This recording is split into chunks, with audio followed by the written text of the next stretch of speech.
So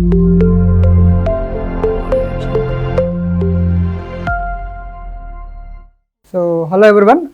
So now we are going to learn unit number 3. So up to now we have discussed 2 units. The first unit is Z transform and the second unit is Fourier transform. Now we are going to learn third unit. So the title of the third unit is complex variables and analytic functions. Okay, so now for this we need some basic knowledge about complex numbers. Okay, so the title is complex variables and analytic functions. So all the in the whole third unit, so we are dealing the function with 2 variables. Okay, so now we will start with course outcomes. So at the end of the course, the student will able to understand the complex numbers and the properties of complex numbers, functions of complex variables, limits and continuity and differentiability of complex numbers. And next one is analytic functions, and next one is Cauchy-Riemann equations. So next one is Cauchy-Riemann equations in polar form, harmonic functions and conjugate harmonic functions. And finally we are going to construct conjugate harmonic functions and Milne-Thomson method. Okay, so now these are the course outcomes. So course outcomes means at the end of the course the student will able to learn all those things. Okay, so now we will proceed with one by one. So what we will do is, first we will start with a definition of a complex number. So this complex number definition everybody familiar already. Okay, so in 10th class plus 2 level already we deal with complex numbers. Okay, so now we will start with the definition of a complex number. So the definition is like this: the number is of the form x plus iy is called complex number and it is denoted by z. So where x is said to be a real part and it is denoted as Re of z, and y is said to be imaginary part of z and it is denoted by Im of z. Okay, so now already we are familiar with, so complex number is denoted by x plus iy. So already we know this. So here this x we call it as real part. So this we call it as real part and this we call it as imaginary part. Okay, so already everybody familiar with this in the earlier lower classes. Now this for example, so examples of a complex number is, let z equals to 2 plus 3i, or another z1 and z2 is another complex number 4 minus 3i. So here 2 is real part and 3 is imaginary part. Similarly here 4 is a real part and minus 3 is imaginary part. So these are the examples of a complex number. So already everybody familiar with this, but for the dealing, when you are dealing third unit, so what we need is, so everybody familiar with the complex numbers and their properties. Okay, so now, so this is a definition of a complex number. So now what is a conjugate of a complex number? Okay, so now look at this. If z equals to x plus iy is a complex number, then what is a complex conjugate of z? So the complex conjugate of z is denoted by, so z bar. So this is a denotation of z bar. If z is x plus iy is a complex number, then what is complex conjugate of z? And it is denoted by z bar and it is defined as z bar equals to x minus iy. Okay, so already you are familiar with this. If z is x plus iy is complex number, what is the conjugate is z bar and it is x minus iy. So for example, if you look at, suppose z equals to 2 plus 3i. So now what is the complex conjugate for this? So this is denoted by z bar and this is equals to 2 minus 3i. Okay, so this is complex conjugate. Okay, so for the given complex number. So this is a complex number 2 plus 3i and the complex conjugate is z bar, this is 2 minus 3i. So here this is a real part and this is imaginary part. And for complex conjugate, so this is a real part and this is imaginary part. Okay, so everybody familiar with this. And one more thing, so properties of z and z bar. Okay, so everybody look at it. So if z equals to x plus iy. What is a z bar? X minus iy. Suppose if you add those two, what you will get? So z plus z bar equals to, if you add those two, what we will get? So minus iy plus iy will get cancelled. So only the remaining part is 2x, x plus x. So now if you divide with 2, so z plus z bar, if you divide with 2, what you will get is, this is x. So the x we call it as a real part of z. So this is a first property of complex conjugate number. If you z plus z bar by 2 gives the x, that is called real part of z. Okay. So similarly, if you divide with, suppose if you subtract z minus z bar by, so 2i, if you get, what you will get is y. So this is called imaginary part of z. Okay. So this is a first property, z plus z bar by 2 equals to x, that is a real part of z, and here z minus z bar by 2i equals to y, so that is called imaginary part of z. Okay, so these are the two properties of a complex number and complex conjugate. Okay, so this first one is z plus z bar by 2 equals to real part of z, and z minus z bar by 2i equals to imaginary part of z. So these are the properties of a complex number. Okay, so up to now what we deal is definition, complex conjugate, and the properties. So now look at this. So the third one is, if z into z bar, what you will get. So for example, if you take z equals to x plus iy, so what is a z bar? So z bar equals to x minus iy. Suppose if you multiply these two, what you will get? So z into, so z bar equals to, so x plus iy into x minus iy. So what you will get? So if you multiply those two, what you will get is x square plus y square you will get. So now how to denote x square plus y square? So for example, so this can be written as mod z whole square. Okay, clearly. So this can be written as mod z whole square. Why it is? For example, if z equals to x plus iy, so what is a modulus of z? So modulus of z equals to a square root x square plus y square. So this is a modulus of z.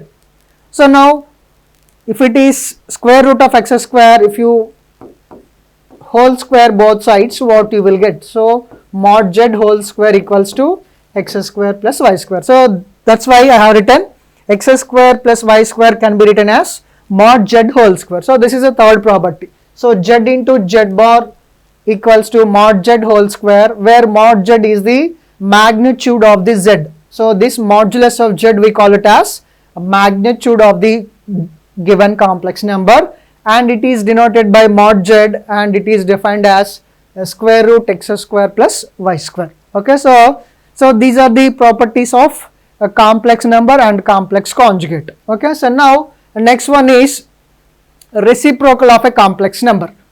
Okay, so for finding reciprocal of a complex number, so first it should not be 0. Okay, so therefore, so if z is not equals to 0 be a complex number, then what is 1 by z? So 1 by z means if z equals to x plus iy, so then what is 1 by z? So 1 by z equals to 1 by x plus iy. So what going to do? So here what we are going to do is, we are going to rationalize with x minus iy divided by x minus iy. So here we are going to rationalize this quantity. So that therefore what you will get is x minus iy by, so a plus b into a minus b. Okay, so a square plus a square minus b square. So therefore here you will get x square plus y square. So this we call it as reciprocal of a complex number. So if the z is given, then how to find 1 by z is x minus iy by x square plus y square. So if you separate it as real and imaginary part, so here what is the real part is x by x square plus y square minus iy by x square plus y square. So this is the real part and this is imaginary part. Okay, so This way we have to find reciprocal of a given complex number z, and it should not be 0. Okay. So next one is, what is a complex function now? So here, so we are getting to the topic slowly. So up to now we discussed the basics of a complex numbers. Already we are familiar with that. So now this is a complex function definition. So what is a complex function definition is, a relation f from d to c is said to be a function if for all z in d there exists a unique w in c such that w equals to f of z. Okay, so this is generally how to define a function for a real numbers. In the same way here also we can find, so we can find the, or we can define the complex function. Okay, so what real function and complex function. So in real function, what how we are going to define is, suppose f of x comma y equals to x square plus y square. So this is definition, this is example of a real function. So in the real function, so here we should not have any imaginary part. So here we have only a real part. Okay, so but when we are come to the complex functions, we have real part and as well as imaginary part. So that we defined as w equals to f of z. So here c is called complex numbers.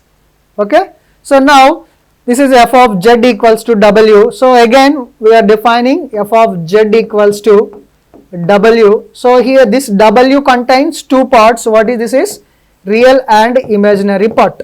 So generally in real functions we have only a real part, we should not have any imaginary part.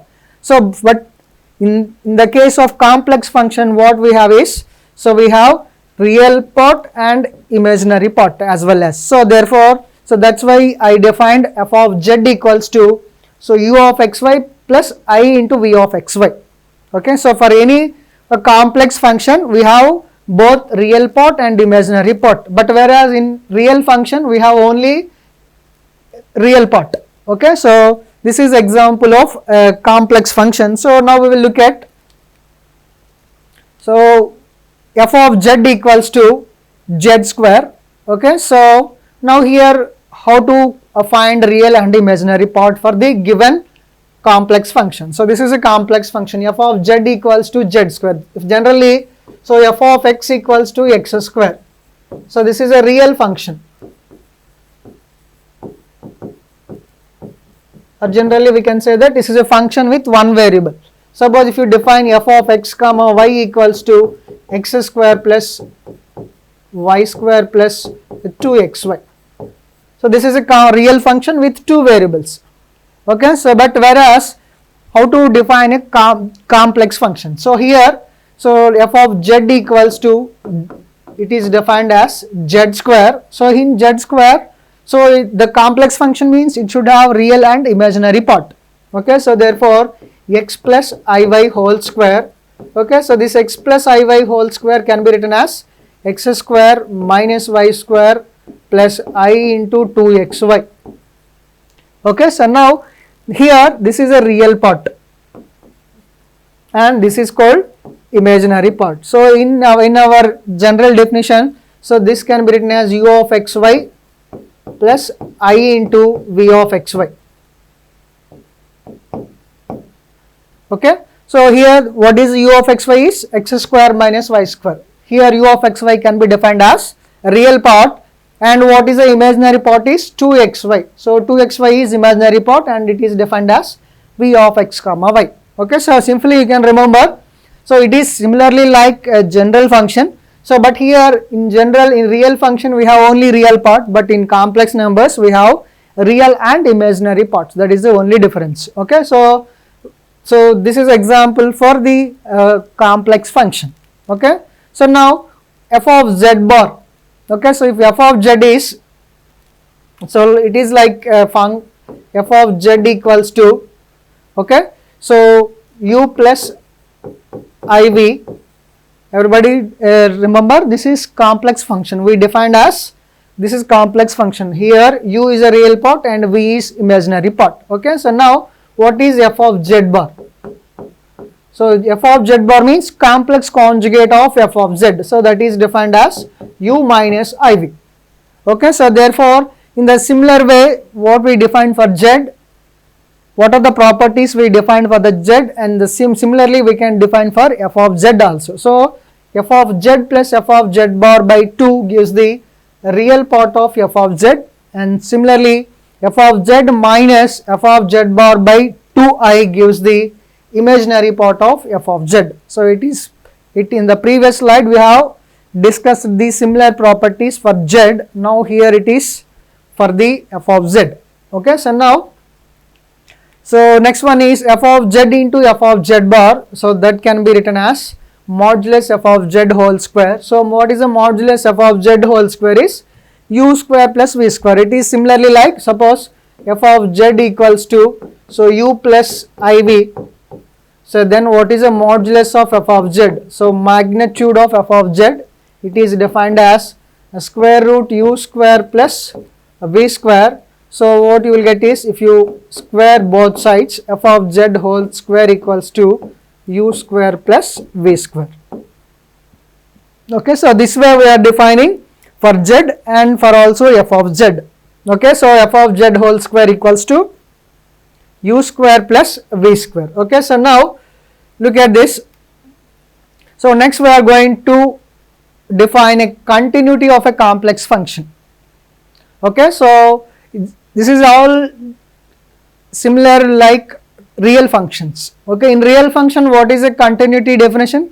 If anybody remember what is a continuity in the general functions is, when you say that the function f is continuous at a point a, what is the definition is? So limit x tends to a, f of x equals to f of a.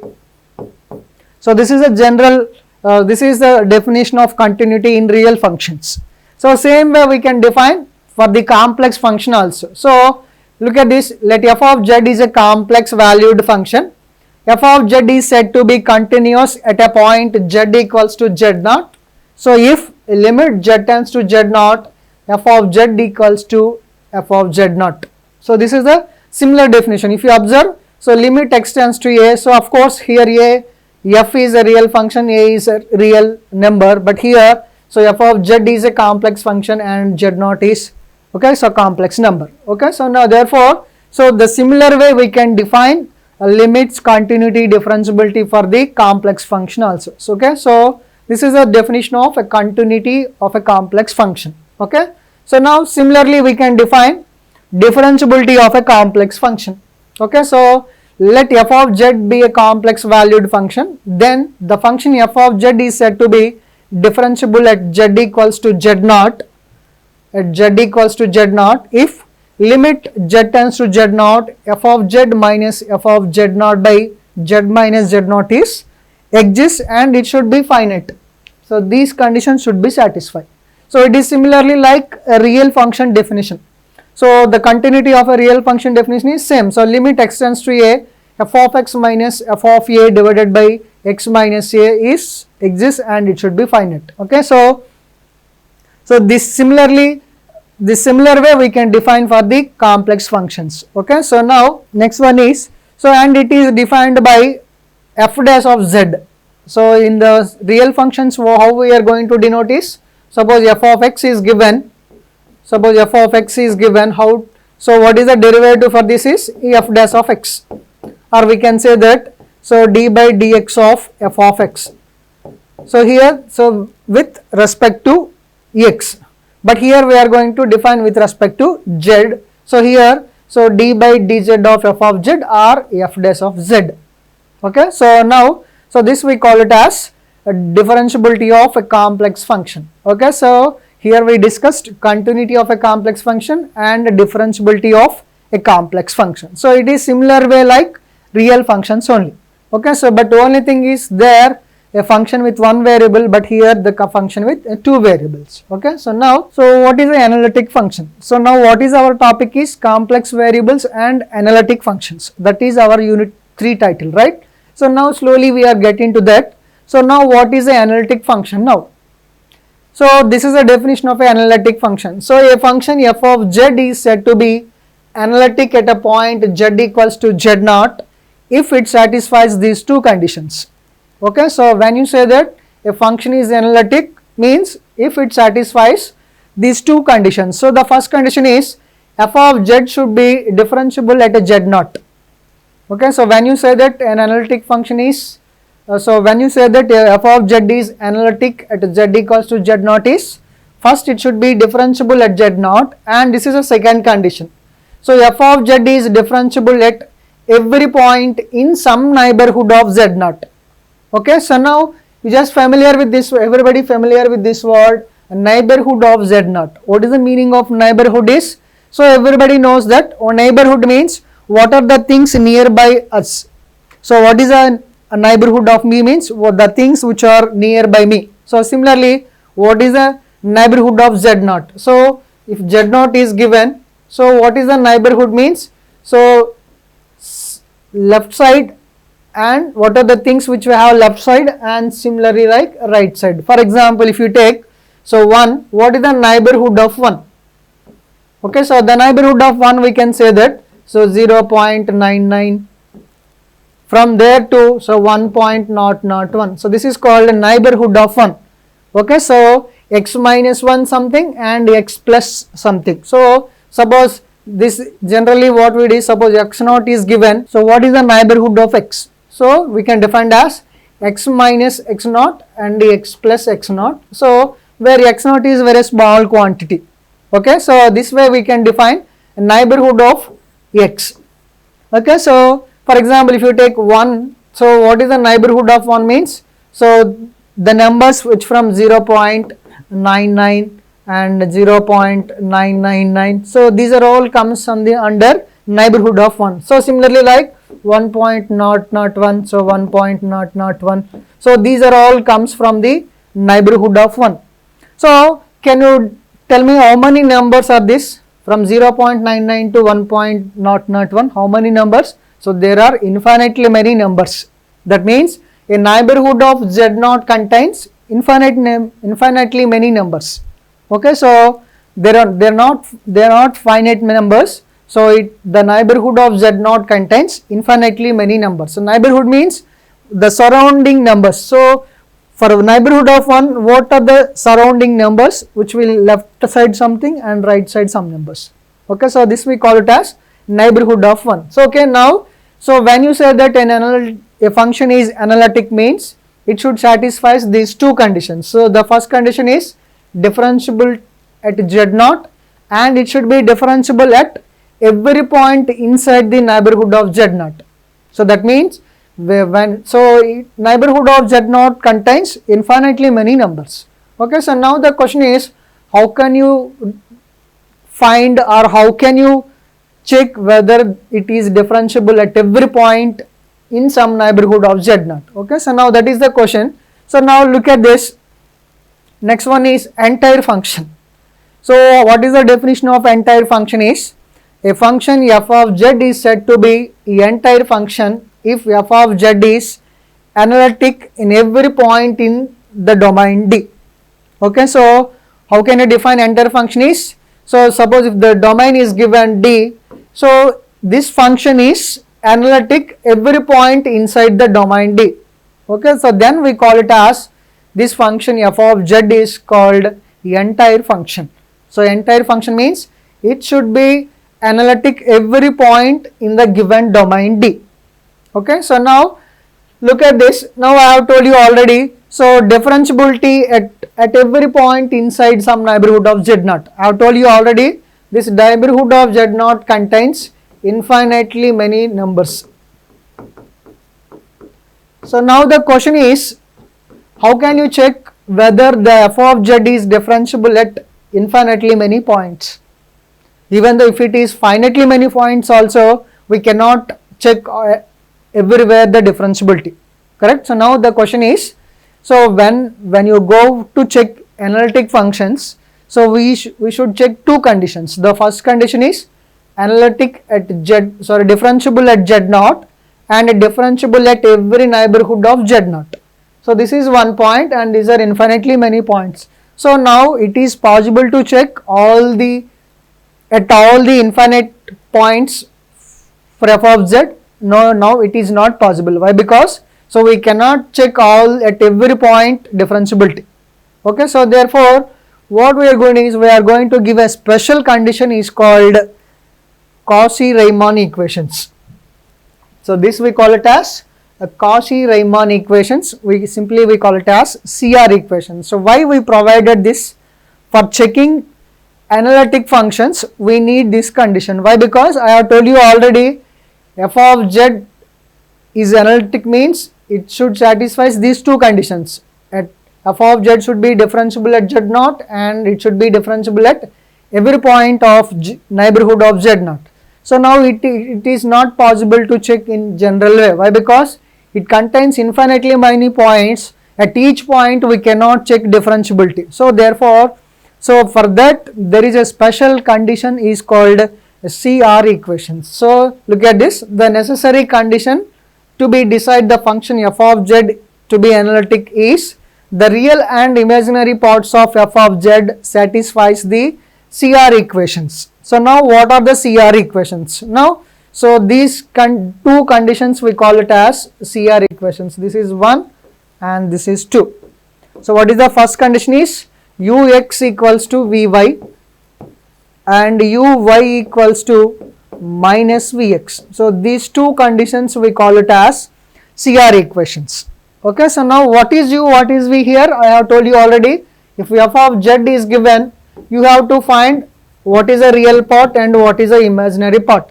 So this is a complex function, right? So this complex function contains real and imaginary part. So this real part we call it as u and the imaginary part we call it as v. So once you know what is u and v, okay, so once you know u and v, what you have to check is, you have to check these two conditions. So ux means the partial derivative of u with respect to x, vy means the partial derivative of v with respect to y. Similarly, uy means the partial derivative of u with respect to y and vx means the partial derivative of v with respect to x.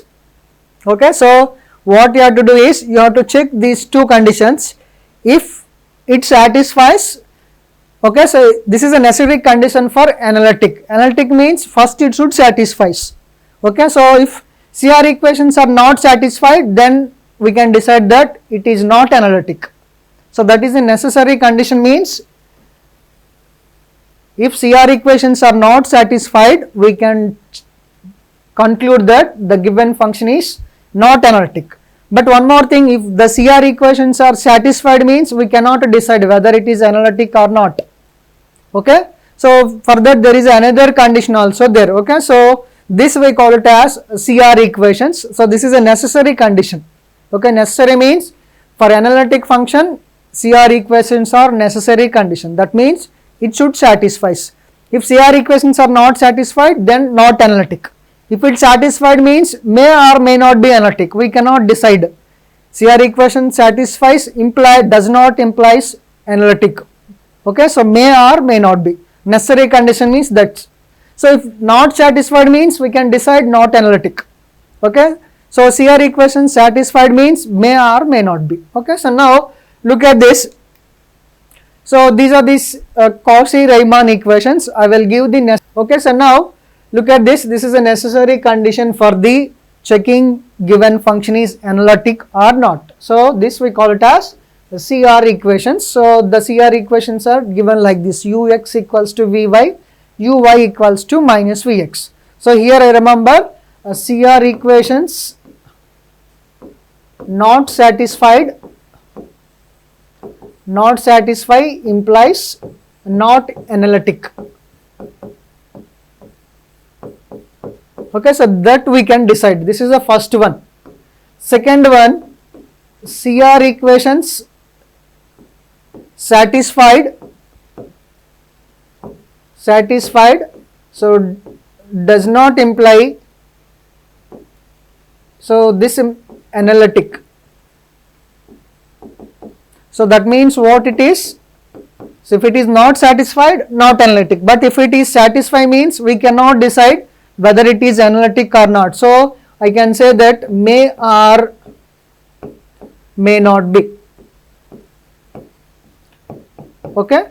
So now for may or may not be. So for that, what is another condition for that? What is a sufficient condition? So look at this. So this is a necessary condition. So CR equations are necessary condition for finding the given function f of z is analytic or not. Okay. So here you just remember these 2 points. CR equations not satisfied, then we can decide it is not analytic. If CR equations satisfied means may or may not be analytic. Okay. So now what is another condition for this? So now we can say that this is called sufficient condition. So this we call it as the sufficient condition. So we have to check one more thing. CR equations satisfied means may or may not be. For that what you have to do is we have to check one more condition, that is called, so this one. So this is called sufficient condition. So for this sufficient condition for f of z to be analytic is all the first order partial derivatives are continuous. So this is another condition you have to check. So that means all the first order partial derivatives means, so I know we are already, so this is a first order partial derivative ux, uy, vx, vy. We have to find all those. So for anyway for checking CR equations, we will find already ux, uy, vx, vy. Fine, right? So after that what you have to do is you have to check that whether all ux, uy, vx, vy are continuous or not. That we have to check. If it satisfies these 2 conditions, then we can say that it is analytic. Okay. So if it satisfies CR equations only, we cannot know whether it is analytic or not, may or may not be analytic. So another condition also you have to check, what is that is all the first order partial derivatives are continuous. That means ux, uy, vx, vy are continuous. Okay. So for this what you are going to do is, so we are giving a general condition. So what are that is, generally sin x is continuous, cos x is continuous, e power x is continuous, or e power x into sin x is continuous, e power x into cos x is continuous. So we know already some of the polynomials are continuous. Okay, so these are the some of the examples for continuous functions. So if you take polynomials, this is continuous. Some of the all the polynomials are continuous except the denominator where it is does not exist. So similarly sin x continuous, cos x, e power x, and the multiple of e power x into sin x, e power x into cos x. So if you have ux, uy, vx, vy, these type of functions, no need to check again. So clearly we can write, so since sin x, cos x, e power x is continuous, e power x into sin x, e power x into cos x are continuous. If it is any polynomials, we can write polynomials are continuous. So for this no need to check again continuity. Okay, so if you have general polynomials like this, then we can directly write these are continuous. Okay, so now this is a very important concept, you just remember. So this slide is very important for the whole 3rd unit. Everybody remember, this slide should be very important. Okay, so what is this is necessary and sufficient condition for a given function f of z is analytic. Okay, so necessary condition is CR equations and sufficient condition is all the first order partial derivatives are continuous. Okay, so if the given f of z satisfies these 2 conditions, we can say that given function is analytic. So if it is not satisfies CR equations, then we can directly say that not analytic. Okay, you just remember. So this slide is very important point. This is called necessary and sufficient condition for the given function f of z to be analytic. Okay, so now look at this. These are the polar coordinate notations. If z equals to x plus iy is given, then how to denote given complex number in polar form? Okay, so we have generally we have 2 coordinates. Okay, so now this is another type is polar coordinates. How to represent? So z in polar coordinate form. For this you just look at this. If z is x plus iy, so for converting a polar coordinate, what is the general transform is? So x equals to r cos theta, y equals to r sin theta. In generally we are transforming from general coordinate to polar coordinate is x equals to r cos theta, y equals to r sin theta. So now here you substitute z equals to x means r cos theta plus I into y means r sin theta. So if you take r is common, cos theta plus I sin theta. So generally cos theta plus I sin theta can be written as e power I theta. So we know this general notation, right? E power I theta can be written as cos theta plus I sin theta. Okay, so therefore in the place of cos theta plus I sin theta I have replaced e power I theta. So therefore, so this we call it as polar form of a given complex number. If z is given, so this is general format and this is called polar form. Okay, so z equals to x plus y is same as z equals to r e power I theta. But one more thing here, what is r is modulus of z, it is square root x square plus y square, and what is theta is tan inverse y by x. Okay, so these are the transformations from general coordinate to polar coordinate. Okay, you just remember, everybody familiar with this, but we need to discuss again and again. Okay, so since you remember, this is very important concept. Okay, so now, so this is a polar form of a given complex number. So if z is x plus iy, then what is a polar form of z is z equals to r e power I theta. So where r is this one and theta is this one. Okay, so now next one is Cauchy-Riemann equations in polar coordinate system. So in what is ux equals to uy, that is Cartesian coordinate system. So what is the CR equations in Cartesian coordinate system? Okay, so ux equals to vy and uy equals to minus vx. So this is called CR equations in Cartesian coordinate system. So now what is a CR equations in polar coordinate system? R theta. So everybody familiar this? So Cartesian means xy and here r theta. Okay, so now f of z equals to u of r theta and I into v of r theta. Okay, so since it is a polar coordinate system, we denoted in r theta plus I into v of r theta. Now CR equations in polar format is this one. So ur equals to 1 by r v theta and u theta equals to minus r vr. Okay, so now, so these are the very important concept. Everybody please remember, so the CR equations in polar form and in Cartesian form. You have to remember both. Okay, so since for some problems we are using Cartesian coordinate form of CR equations and for some problems we are using polar coordinate of CR equations. Okay, so now you please remember, this is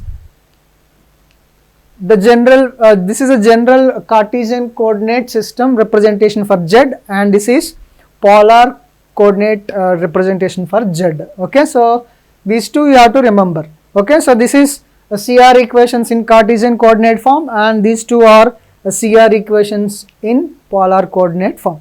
Okay, so just please try to remember those two. Okay, so next we are going to solve some of the examples. Okay, so now look at the example 1. Show that f of z equals to z plus 2z bar is not analytic everywhere in the complex plane. Okay, so this is a question he has given. So I have told you already, for finding analytic function, so we are not using the definition. So what is the definition is differentiability at z naught and differentiability at the neighborhood of z naught and those. Okay, so now what we are going to do is, so we are first checking the necessary condition.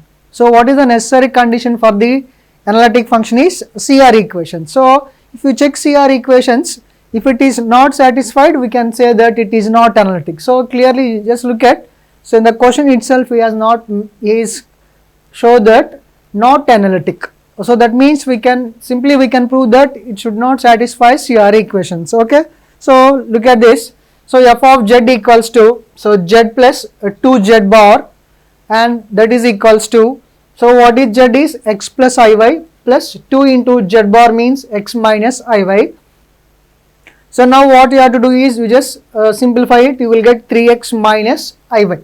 Okay, so now look why we are finding this is, first our target is to find what is ux and what is v, what is u and what is v. So why? Because for checking the CR equations, so first we have to find what is u and what is v. So here what is u is real part of f of z, v is imaginary part of f of z.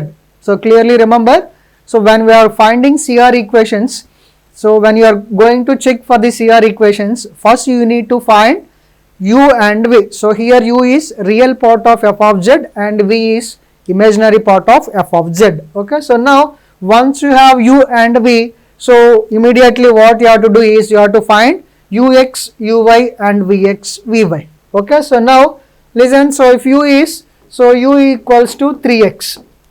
So what is a ux means?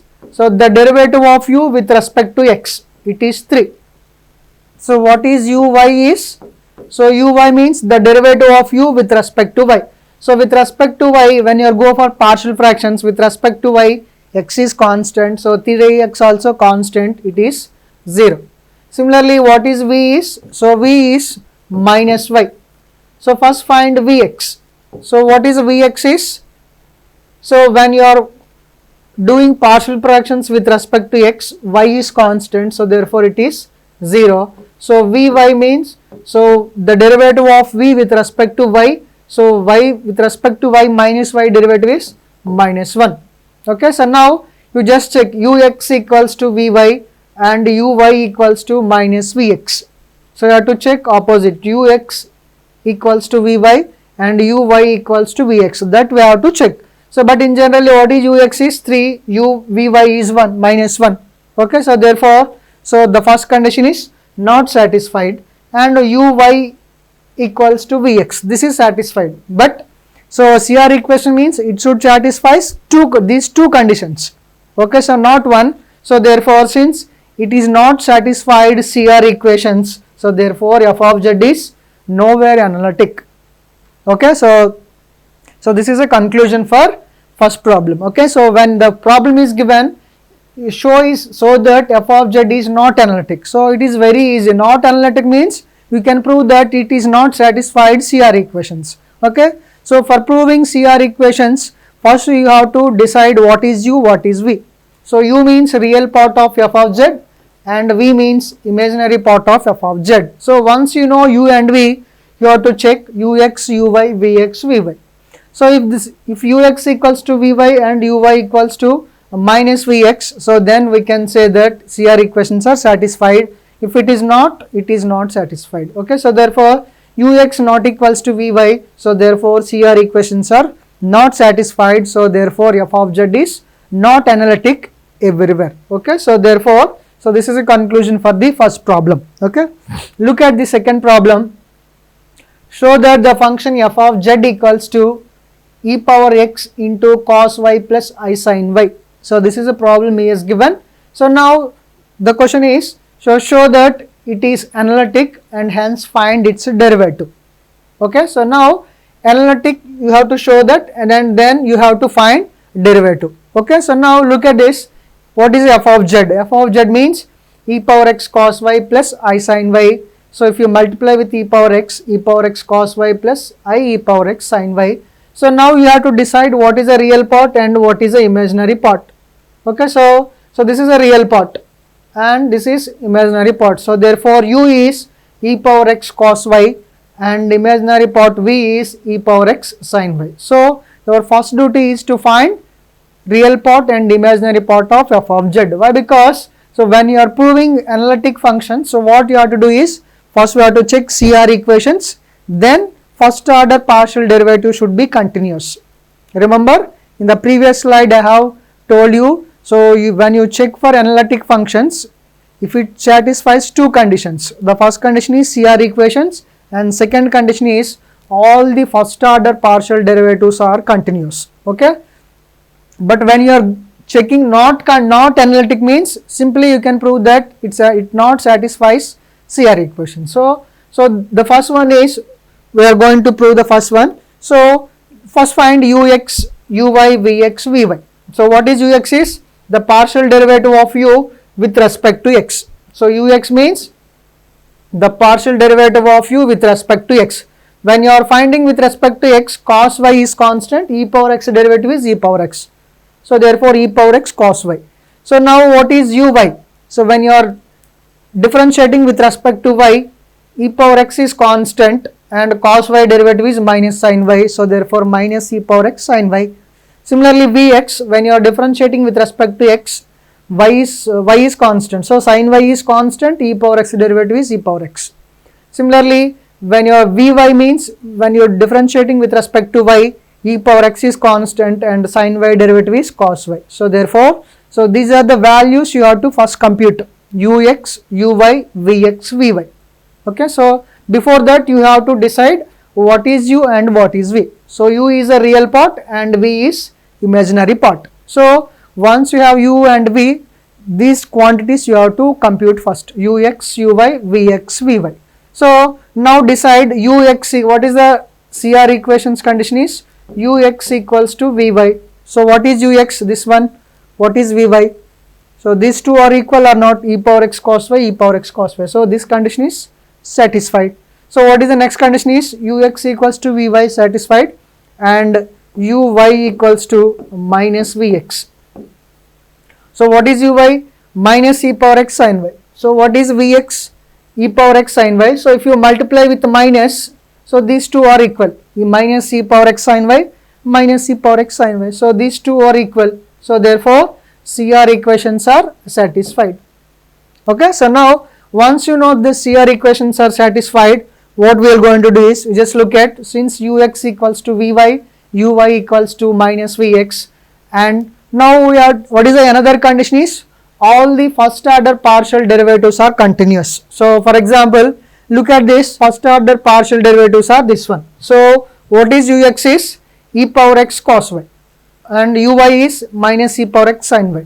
So vx is e power x sin y, vy is e power x cos y. So now you have to check all these should be continuous, all the first order partial derivatives, that means ux, uy, vx, vy should be continuous. I have told you already, since sin x is continuous and cos x is continuous and e power x is continuous, so therefore e power x cos y is continuous, e power x sin y is continuous, and e power x sin y also continuous, and e power x cos y also continuous. Okay, so therefore you can conclude that since e power x sin x cos x are continuous, so therefore all ux, uy, vx, vy are continuous. Okay, so this way you have to give explanation. So no need to prove separately for the continuity. So since e power x sin x cos x are continuous, so therefore all the ux, uy, vx, vy are continuous. So this conclusion you have to give. So therefore, so ux equals to vy, uy equals to minus vx. CR equations are satisfied. So this is the first condition. Okay, so since CR equations are satisfied, this is the first condition. Okay, so CR equations are satisfied, and the second condition is all the first order partial derivatives are continuous. So therefore f of z is analytic. Okay, so this way you have to give the proof. Okay, so when the question is given, how to check analytic is, first you have to go for CR equations, then you have to prove all the first order partial derivatives are continuous, therefore f of z is analytic. So okay, so next one is, look at this. So next we have to find what is the derivative of this one. Okay, so now for finding derivative, f of z is u plus iv. Okay, so f of z is u plus iv. So now apply partial derivative with respect to x on both sides. So if f of z is given, so f of z equals to u plus iv. So now what you are going to do is, we are going to differentiate with respect to x both sides. Del x by del x of f of z equals to ux plus I into vx. So ux means the partial derivative of u with respect to x plus I into vx. So this is same as, so suppose according to CR equations, what is the ux value? Vy plus I into, what is the vx according to CR equations, what is the vx? Minus uy. Okay, so therefore this is equals to vy minus iuy. Okay, so when you are going to differentiate with respect to x is same as when you are going to differentiate with respect to y. So both are going to be same. Why? Because so I will just show you this one. So now f dash of z equals to ux plus ivx. So e power x cos y plus I into e power x sin y. So therefore this is equals to, if you take e power x is common, e power x cos y plus I sin y. So in the place of cos y plus I sin y, you can written as e power iy. So e power x plus iy, that is e power z. Okay. So now what is the e power z derivative is e power z generally. Okay. So therefore we got, find the derivative of e power z is e power z. Okay. So now look at, so here we will get the same if it is with respect to x is same as with respect to y. Why? Because we are finding with respect to x. So you may have doubt that why it should be with respect to x. It may be with respect to y also. So why it is? So therefore you just look at it, f dash of z equals to, so ux plus ivx. So using CR conditions, if those two are same with respect to x or with respect to y, both are same. Why? Because, so what is the ux? According to CR equations, ux equals to vy plus I into, what is the vx? According to CR equations, vx equals to minus uy. So therefore you will get, so vy plus, sorry, minus I uy. So this is equals to, what is vy?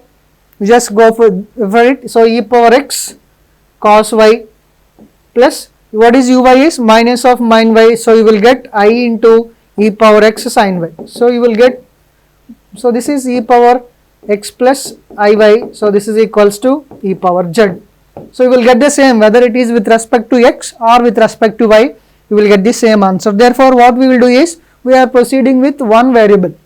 Okay. So whether it is x or with y, so we will get the same answer. Why? Because since it is analytic, it should satisfy CR equations. So with the CR equations with respect to f, with respect to x or with respect to y is not a matter. So therefore you can go with one variable also. So here we have go for with respect to x. Okay. So now, so this is a derivative for e power z. Okay. Now look at the third one. Prove that the real and imaginary parts of f of z equals to log z satisfies CR equations everywhere in complex plane except z equals to 0. Also find its derivative. Okay. So what is the question is? So f of z should satisfy CR equations and also we have to find derivative and this. Okay. So now look at this, given that f of z is log z. Okay. So here remember, so we have discussed z in Cartesian coordinate and polar coordinate. So when log z is given, we have to go for polar coordinate system. Okay. So therefore log z equals to, so f of z means u plus iv log x plus iy. So we have already know what is the z in terms of polar coordinate is r e power I theta. So this is a notation for z in polar coordinate system. So we have substituted in the place of z log r e power I theta. So log ab can be written as log a plus log b. So this can be written as log r plus I theta. So now here you can find what is the real part and what is the imaginary part. So now what is the real part and what is the imaginary part? So therefore real part is log r and imaginary part is theta. Okay. So log, in the place of r you can write r means magnitude of z, root over x square plus y square, plus I into theta means tan inverse y by x. Now you can find what is the real part and what is the imaginary part. So therefore the real part is this one. So real part is logarithm of square root x square plus y square and v is tan inverse of y by x. Okay. So now if log z is given, so what we are going to do is, so here we have to use polar coordinate form notation. Okay. So when you substitute polar form notation, then we can easily find what is real part and what is the imaginary part. Okay. So therefore this is a real part and this is imaginary part for f of z. Okay. So now once you have u and v, what you are going to do is, we can find ux uy. So this is our ux and this is our uy.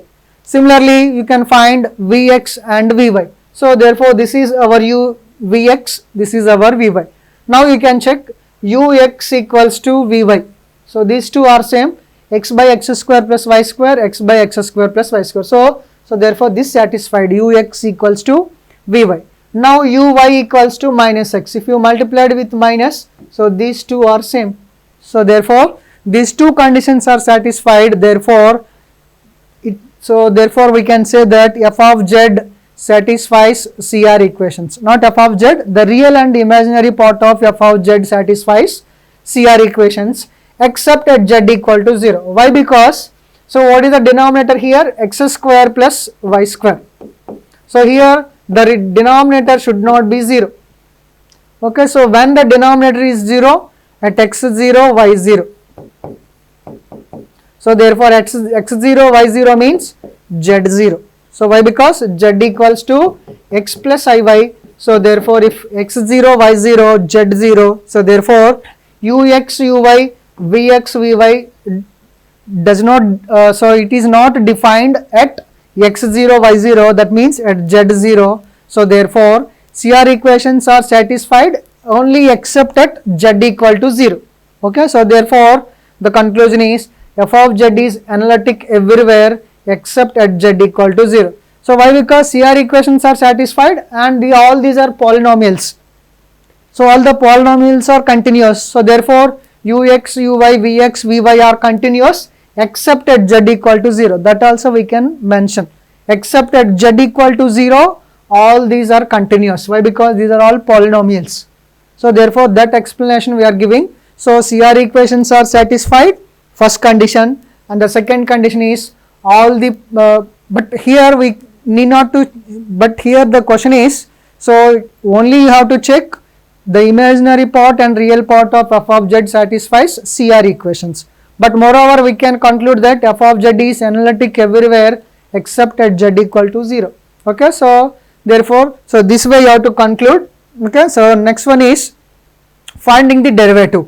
What is the log z derivative? Generally 1 by z. Okay, so now f dash of z equals to ux plus ivx. Okay, so therefore here it is ivx. So what is ux is x by x square plus y square minus I into minus y by x square plus y square.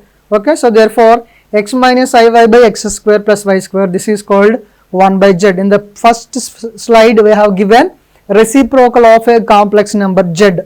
Okay, so if z is given, what is 1 by z is x minus iy by x square plus y square. This we call it as reciprocal of 1 by z. So therefore, f dash of z is 1 by z, of course where z not equal to 0. Okay, so therefore this is a derivative. Okay, so the derivative of log z is 1 by z.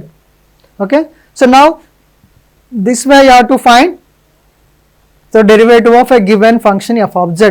Okay, so now look at the next one.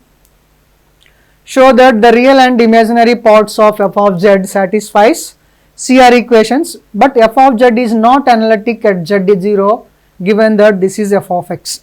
Okay, so sometimes f of x, so this is f of z. Okay, so generally we are here, so just look at it. So this is not f of x, so this is f of z. Okay, so if f of z gives like this, so in all the problems what we did is, so our first duty is to find what is the real part, what is the imaginary part, then we are finding so all the first order partial derivatives. So that is the common method we are used for every problem. If you remember, in every problem we are used, so common method is first we have to find what is the real part and imaginary part, then we are finding all the first order partial derivatives ux, uy, vx, vy. So the same way we are also followed here. So first the f of z is given, so therefore, so look at this, so this is f of z is given. So our first duty is to find what is the real part and what is the imaginary part. So this is one in this function, what is the real part is x cube minus y cube by x square plus y square, and what is the imaginary part is x cube plus y cube divided by x square plus y square. So everybody remember, when you ask at a point at this z equal to 0 means x equal to 0, y equal to 0. So this is 0 comma 0. At 0 comma 0 you have to find what is the analyticity. Okay, so why? Because this is order pair. Generally z equals to x plus iy. So if we denote it in order pair, so this can be written as x comma y, right? This is a denotation of order pair denotation. This is okay. So therefore if z0 means at 0 0 we have to find. Okay, so everybody remember, here we have applied a separate method called the limit process. Okay, so remember, when generally we are checking analytic means we are going this general process. What is this? Finding real part, imaginary part, and finding all first order partial derivatives. So that is the general method. But when the question is given, so when you are finding CR equations at a point means we are going in a different approach. So that is called limit approach. So when you are finding ux, what is the formula is this one? Limit x tends to 0, u of x comma 0 minus u of 0 comma 0 divided by x. So that gives you 1. Similarly uy equals to minus 1. Okay, so next one is vx is 1 and vy is 1. Okay, so this is called limit approach. Everybody remember, if you proving in general way, so we are going in CR equations approach general way, but at a point if you are finding ux, uy, vx, vy means we are going this limit approach. Okay, so therefore ux 1, uy is minus 1, vx is 1, vy is 1. So therefore whether it satisfies CR equations or not. So since ux equals to vy and uy equals to minus vx, so therefore CR equations are satisfied. So therefore the conclusion is the real and imaginary parts of f of z satisfies CR equations. So therefore, so you can, so first is we have to prove that it satisfies CR equations. So next, second one is we have to check that differentiability. Okay, so now for differentiability you just look at this. We know what, when a function f of z is said to be differentiable at z equals to z naught.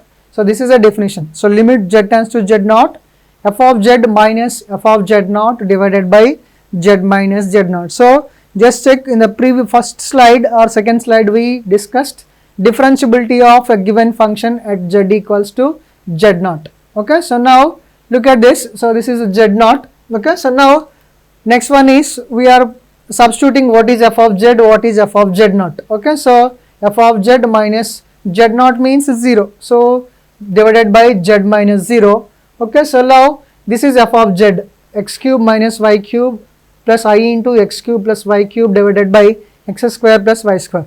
So what is f of 0 means? The function at 0. So that means function at z equal to 0. So the function at z equal to 0 defined as 0. So in the problem itself it is given the function at 0, it is defined as 0. Okay, so that divided by z means x plus iy. So now what is the limit for this? So look at this, limit z tends to 0, x cube minus y cube plus I into x cube plus y cube divided by this one. So now here how to find limit? So here we have the different approach for finding limit in two variables. So generally, so listen here, very important point, when the limit is exists, general way. So when the limit is exists means when the left limit and right limit are equal, then the limit is exists. Okay, so in the general way, so left limit equals to right limit, then that is equals to limit and exists. Okay, everybody listen, in general way, when the limit is exists, so the left limit should be equals to right limit. So that is a general concept, but that is in general coordinate. But in complex coordinate, so this concept can be divided into so many ways. Why? Because left limit, right limit means so x, then so there are two ways only. But when you are going for complex functions, there are different paths.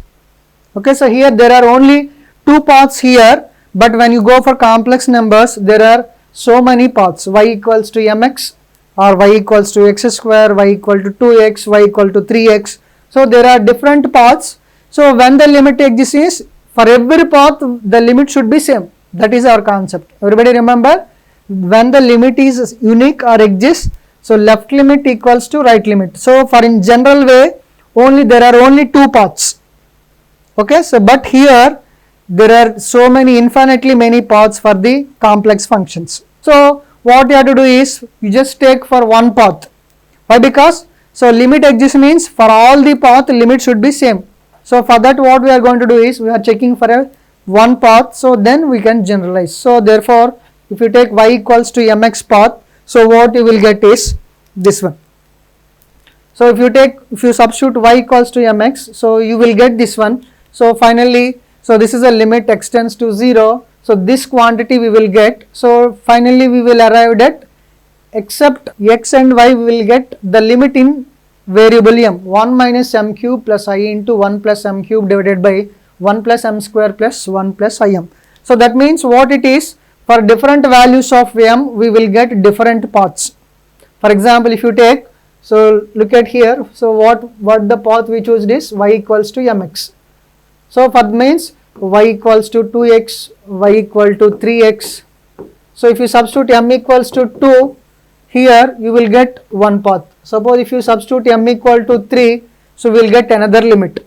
So that means what I conclude is, for different paths we are getting different limit values. So that is contradiction to the limit definition. Why? Because limit exists means for every path the limit should be one left limit, right limit for general way. But here for different paths you should get the same limit, but depends on m we will get different limit values. So this is contradiction to the definition of a limit. So therefore, so we can say that this is so therefore f of z is not differentiable at z equals to z naught. So not differentiable means it is not analytic. Okay, so this way we are going to conclude the given problem. Okay, so therefore so we'll discuss in the next class. Thank you.